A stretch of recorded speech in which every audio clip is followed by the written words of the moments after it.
Rotimi Akindele joins us now. Rotimi, a very good morning to you. And let me just push the ball straight to you. You've been following that game. I don't know where we should start from, but we'll start from what you heard.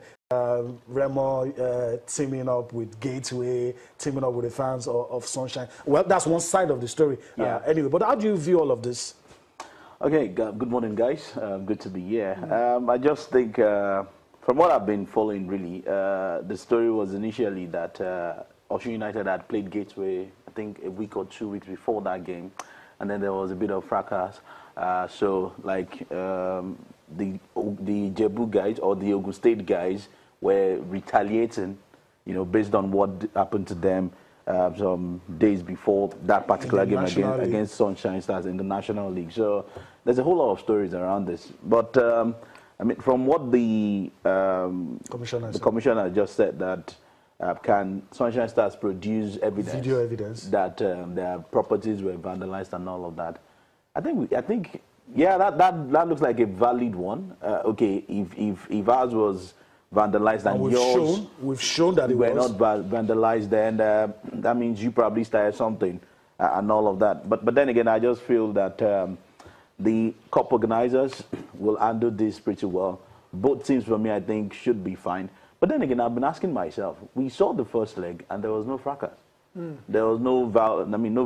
Osun got a red in card. Osun State. Yeah, in Osun State. Right. So what happened in Ijebu? And don't forget, Sunshine Stars as well don't play their own games in Ijebu. They're just there by the virtue of being suspended from Akure and all of that. So maybe the trouble is not actually between Osun United and Sunshine Stars. Maybe this trouble. Maybe this particular trouble. Okay. Didn't actually come from that angle of it's just Osun United and Sunshine Stars. Probably that story, you know, from other teams around Ogun has actually crept in and all of that. But I think organizers will handle this.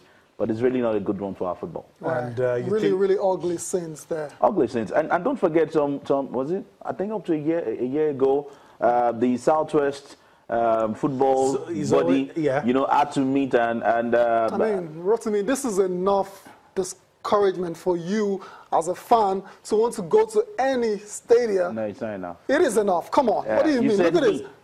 I'm talking generally. I mean, fans out there, you see this, and you totally put you off from going to watch any match in Nigeria. North Africa to watch if you love football. What was that? North Africa, yeah. If you are there, you probably be peeing your pants. Right.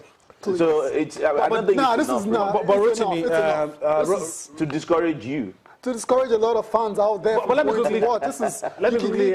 So we let this. Arsenal Cologne. Did you see what happened? Come on. I'm just saying. Outside of the pitch. I know you're trying on to play. The pitch. You're trying to play the devil's advocate, but right. you have a feeling that this would affect the outcome of that game. No. Because from what we heard, the final whistle was blown. And according to the rules, if that final whistle goes, that game had ended. Right. What can Osun what is the best they can hope to get? Oh, compensation. That's the very best. That's concerning this game.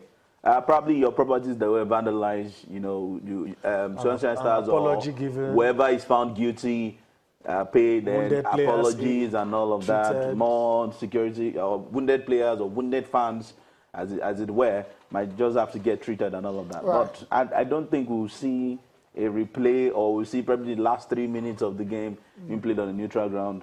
I don't think that will happen. Right. Okay. Let's move on from the drama. So we move on from there and leave the drama. Let's talk about the big one now. We now know who's going to be the center referee, the game Nigeria against Zambia. It shouldn't really be an issue, but before we come to that one, I know you're champing at the beats because that match is so crucial. NNL. Oh, yeah. Right. Let's talk about action on the pitch now. Forget all the drama that Okay, let's take a look at the results. Last game played in the Northern Conference. You still have a couple of games, I think 4 for the Southern Conference. So let's quickly see if we can bring the results to you. That's it on the screen. Yobe Desert Stars, 2-0 victory over Adamawa United. You have Mighty Jets, 1-0 victory over FC Abuja. Kwara United, done the business already, lost to... There's a funny story from that. Yeah, so we'll get to that. Kogi United 2-0 victory over FC Zamfara. You also have Kaduna United playing a 1-1 draw with FRSC. These are the results of the matches played yesterday simultaneously right here. So this is Northern Conference. Let's quickly go to the Southern Conference, where you have Aqua Stylites and Bayelsa United playing a 1-1 draw. Abia Comets, slim 1-0 victory over Bendel Insurance. Unisem Rovers, 1-0 victory over Crown FC of Ogbomosho. You have Oshun United beating First Bank 3-1. And you have Ikorodu United, slim 1-0 victory over Gateway. You also have Heartland, goalless draw with Go Round. And, of course, my people, you know, taking on Newi United. It was a walkover in that one. You wanted to tell us quickly, a few seconds? 30 seconds. Whatever allegations is in the game, I mean, falls out from the game between Kwara United and FC Taraba.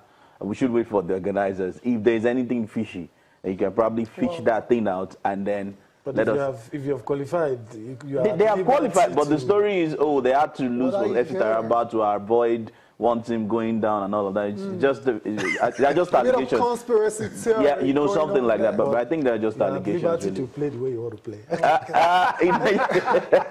All right.